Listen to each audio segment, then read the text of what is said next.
2019 میں بالاکوٹ حملے کے بعد ہم نے دیکھا کہ متواتر بھارتی جارحانہ عزائم میں اضافہ ہوتا چلا گیا، جو تاحال کسی صورت بھی جو ہے وہ تھمنے کا نام نہیں لے رہا۔ اور اس کے ساتھ ساتھ ابھی جو ریسنٹ ڈیولپمنٹ ہے وہ یہ کہ بھارت جو ہے وہ اس نے درخواست دی ہے، اور بہت زیادہ قوی امکانات ہیں اس بات کے کہ بھارت کو جو ہے اقوام متحدہ کا غیر مستقل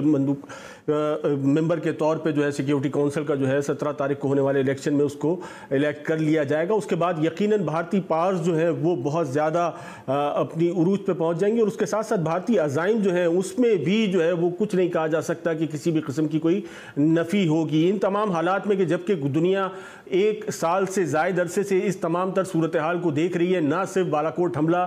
بلکہ اس کے بعد جو ہے وہ کشمیر میں آرٹیکل 370 کا ریووک ہونا، اس کو دنیا نظر انداز کرتے ہوئے کیسے بھارت جیسے ملک کو جو اس وقت انتہا پسندی کی عروج پر ہے اس کو جو ہے وہ ایک ممبر کی حیثیت سے سیکیورٹی کونسل میں لانا چاہ رہی ہے۔ اور ان سے جاننے کی کوشش کریں گے کہ یہ آج کے موجودہ حالات میں بھارت اتنا زیادہ کانفیڈنٹلی جہاں دنیا کووڈ 19 سے نمٹنے میں لگی ہوئی ہے، اسی تمام دوران بھارتی جارحیت جو ہے وہ مسلسل جاری ہے، اور جس قسم کے عزائم کا ذکر کیا جا رہا ہے یقیناً وہ کسی سے ڈکے چھپے نہیں ہیں۔ اس کے علاوہ اگر بات کر لی جائے تو اکانومی کی جو صورتحال کی، اگر موجودہ اکنامیکل صورتحال بھارت کی خراب ہے یقیناً، لیکن مستقبل کے جو دعوے کیے جا رہے ہیں نریندر مودی سرکار کی جانب سے وہ بہت زیادہ جو ہے وہ ہوپ فل ہیں کہ مستقبل 2024 میں $5 ٹریلین کی جو ہے جی ڈی پی کے دعوے کیے جا رہے ہیں۔ تو یہ تمام کیا صورتحال بنتی ہے؟ یہ جو استعماری یا انٹرنیشنل اسٹیبلشمنٹ یا انٹرنیشنل پاورز جو ہے کیوں یہ تمام تر حالات کو اگنور کرتے ہوئے بھارت کو اس ممبرشپ دینے پر جو ہے وہ رضامند ہوتی جا رہی ہیں؟ اس کے ساتھ ساتھ اقوام متحدہ میں غیر مستقل ارکان کے طور پہ بھارت کا 17 تاریخ کو ہونے والے الیکشن میں الیکٹ ہونے کے بعد کیا صورتحال بنے گی؟ بھارتی رویہ یقیناً تاریخ میں اس حد تک ایگریسو نہیں رہا جتنا کہ آج ہے۔ منیر اکرم صاحب ہمارے ساتھ موجود ہیں۔ منیر صاحب، کیا صورتحال دیکھ رہے ہیں اس تمام تر رویے کے بعد بھارت کا 2 سال کے لیے الیکٹ ہونا غیر مستقل ارکان کے طور پہ؟ اس کے بعد جو خطے کی صورتحال ہے اس میں کس حد تک تبدیلی متوقع ہے؟ یہ دیکھیں، سیکیورٹی کونسل میں ہندوستان ابھی نان پرماننٹ ممبر کی حیثیت سے آئے گا، تو اس کا ویٹو تو نہیں ہوگا، پر یہ ضروری ہے کہ ہمارے لیے وہ مشکلات وہاں پیش کریں گے۔ اقوام متحدہ ضامن ہے دنیا میں امن کی، تو اس سرکمسٹانسل بنیادوں پہ چیزوں کو نہیں دیکھا جائے گا کہ ایک ملک جو ہے، ایک ریاست جو ہے وہ مسلسل جو ہے وہ جارحیت میں ملوث ہے، مسلسل جو ہے وہ پرتشدد کارروائیاں جو ہے اس کے الزامات ہیں اس پر، اس کے باوجود جو ہے وہ یہ ممبرشپ دینا جو یقین نہ صرف خطے کے لیے بلکہ دنیا کے لیے مشکلات کھڑی کر سکتی ہے۔ ہاں جی، دیکھیں، جو انٹر اسٹیٹ ریلیشنز ہوتی ہیں اس میں ہر ملک جو ہے وہ اپنا نیشنل انٹرسٹ دیکھتا ہے، موریلٹی اس میں زیادہ کام نہیں کرتی ہے۔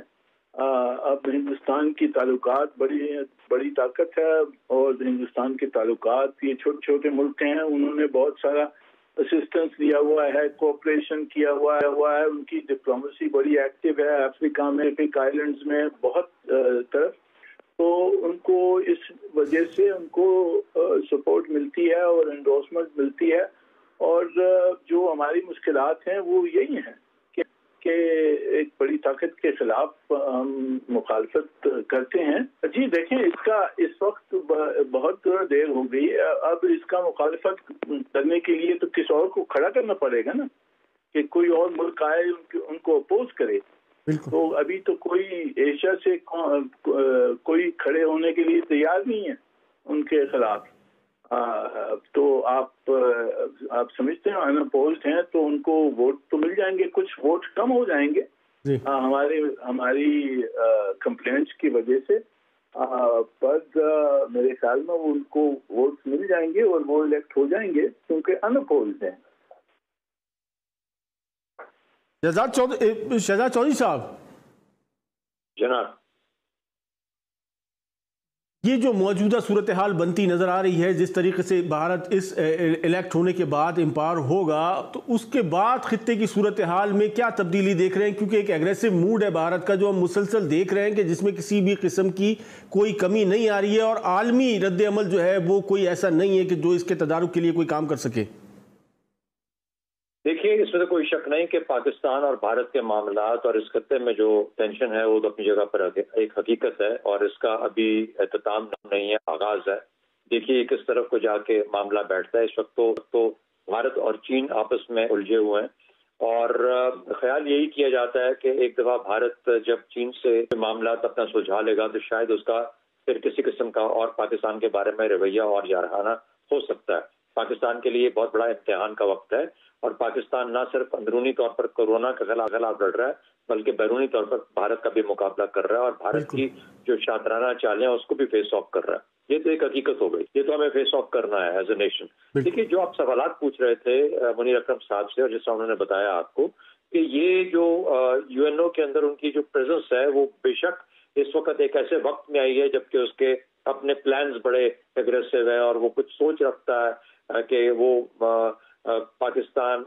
का जो इलाका है आज़ाद कश्मीर गिलगित बल्तिस्तान वगैरह वहाँ पे कुछ छेड़खानी करे किसी तरीके से और शायद उसके लिए उसको कहीं ना कहीं पे कुछ सिक्योरिटी काउंसिल का मेंबर होने की वजह से कुछ सपोर्ट हासिल हो जाए इस तरीके से कि वो मामला को डिले कर सके। अगर पाकिस्तान सिक्योरिटी काउंसिल में जाता है तो वो जो एजेंडा सेटिंग है उसके अंदर उसका एक role as a non permanent member हो सकता है, वोटिंग होती है। और मगर इसका ये मतलब नहीं है कि अकेला भारत ही वहाँ पर इफेक्टिव है। 5 परमानेंट मेंबरान है, उनमें चीन भी शामिल है। उसके बाद बाकी 9 मेंबरान है भारत के अलावा जो कि नॉन परमानेंट है। पाकिस्तान अपने फिर जो अपनी डिप्लोमेसी है वो 9 ममालिक में से लोगों के साथ लेके जाएगा। फिर खुदा न खास्ता अगर मामला बहुत गंभीर हो जाते हैं और एक ऐसी सिक्योरिटी सिचुएशन राइज हो जाती है जो कि इस खत्ते के लिए खतरे का बायस है तो न्यूक्लियर मुल्कों के दरमियान में तो फिर बाहर अक़वाम मुत्तहिदा भी सीज्ड होती है उसका, वो उस तरीके से उसको किसी एक मुल्क की चाह पे मंशा पे उसको रद्द नहीं कर सकता। डिप्लोमेसी का जिस तरीके से नहीं अपना महीद साहब बता रहे हैं हमारा एक इम्तिहान तो आएगा लेकिन इसका ये मतलब नहीं है कि पाकिस्तान के तमाम कार्ड्स खत्म हो गए। मास्टर साहब लेकिन आज के मौजूदा हालात जो हैं बिलखुसूस पाकिस्तान में मुसलसल वज़ीर आज़म पाकिस्तान वज़ीर ख़ारजा की जानिब से मुसलसल ये खदशा ज़ाहिर किया जा रहा है कि भारत जो है वो किसी भी किस्म की कोई हरकत कर सकता है, कोई ग्राउंड गेन कर सकता है। ग्राउंड गेन करने का तो मुझे नहीं पता, हरकत कर सकता है और उस हरकत का खमियाजा उसको भुगतना पड़ेगा उसी तरीके से जिस तरीके से कि पिछले साल इसका एक मुजाहरा छोटा सा हुआ। तो बदकिस्मती होगी हम सब की, भारत की भी पाकिस्तान की भी। इस वक्त ये दुनिया के बहुत ज्यादा तादाद वाले आबादी वाले मुल्क हैं, दोनों मुल्क और न्यूक्लियर मुल्क हैं और इस वक्त कोरोना के खिलाफ नबर्द आजमा है। और अगर अलबत्ता ये सब काम मुल्कों को करने पड़ते हैं और कौमों को झेलने पड़ते हैं, हम उसको बर्दाश्त करेंगे और हम उसका मुकाबला करेंगे। लेकिन इसकी वजह से कि वो मेंबर बन गया है सिक्योरिटी काउंसिल का, ये नहीं कि पाकिस्तान के ऑप्शन खत्म हो जाते हैं या पाकिस्तान के लिए मुश्किलात बढ़ जाती हैं, ऐसा हरगिज नहीं है। मेरा ख्याल है कि पाकिस्तान अभी भी डिप्लोमेटिकली अपने कार्ड्स बहुत बेहतर प्ले करके अपनी पोजीशन को बेहतर कर सकता है। बाकी सब जो ताकतें हैं जो जिन्होंने पब्लिक स्टेटमेंट्स भी नहीं किए हैं वो सब इनसे कह रहे हैं ये देखें जंग ना करें आप, ये जंग छिड़ जाएगी तो बहुत बुरा होगा सबके लिए और आप किस तरह से इस मसले को हल करें। तो वो प्रेशर हिंदुस्तान पर तो है, पर हिंदुस्तान की ऑब्जेक्टिव ये जो हुकूमत है इस वक्त हिंदुस्तान में ये बड़े रेकलेस लोग हैं और आइडियोलॉजिकल लोग हैं, तो इनको रोकने से हमें पूरा इत्मीनान। मिसाल है कि सियानी बिल्ली खंबा नोचे, ये मिसाल मुझे बेहिस जंगली पार्टी यानी बीजेपी के दरिंदा मोदी की याद दिला देती है।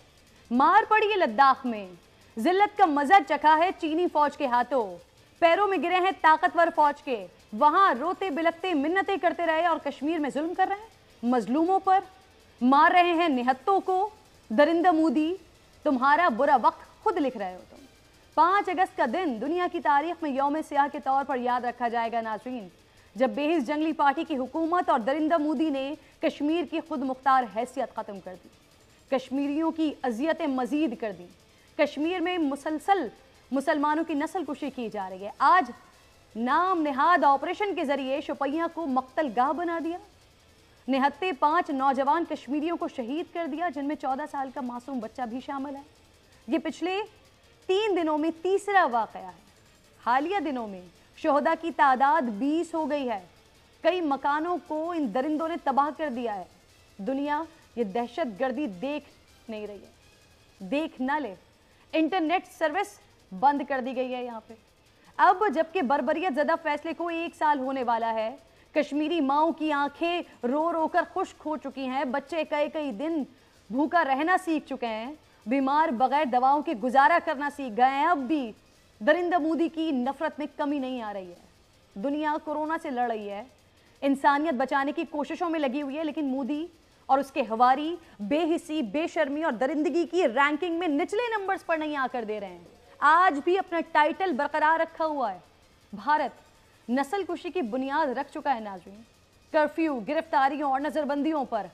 नौजवानों की दर्दनाक चीखें लाउड स्पीकर पर सुनवाने पर, बहनों बेटियों की इस्मतें तार तार करने पर, दुनिया भर में पाकिस्तानियों की तरफ से होने वाले मुजाहिरों के बाद भी भारत की ढिठाई इस बात की दलील है कि वो अपने फैसले कर चुके हैं, अब हमने अपने फैसले करने हैं। इस जुल्म और सितम की दास्तान पर उम्मते मुस्लिमा की खामोशी बेहिसी की हदों को छू रही है। काश कि अक़वाम मुत्तहिदा ने जैसे मुख्तसर कलील से वक्त में ईस्ट तिमूर का मसला हल करवाया, 70 साल से जबरो बर्बरियत की दास्तान को भी उसी आंख से देख ले और हुकूमत पाकिस्तान कश्मीरियों के बेहतर मुस्तकबिल और इस मसले पर पाकिस्तान के देरीना मौक़िफ़ को आगे बढ़ाते हुए अपनी शहरक बचाने और इसे इंसानियत से आ रही असली दुश्मन से छुड़वाने के लिए हर मुमकिन इक़दामात करे। मेरी दुआ है और अल्लाह इसे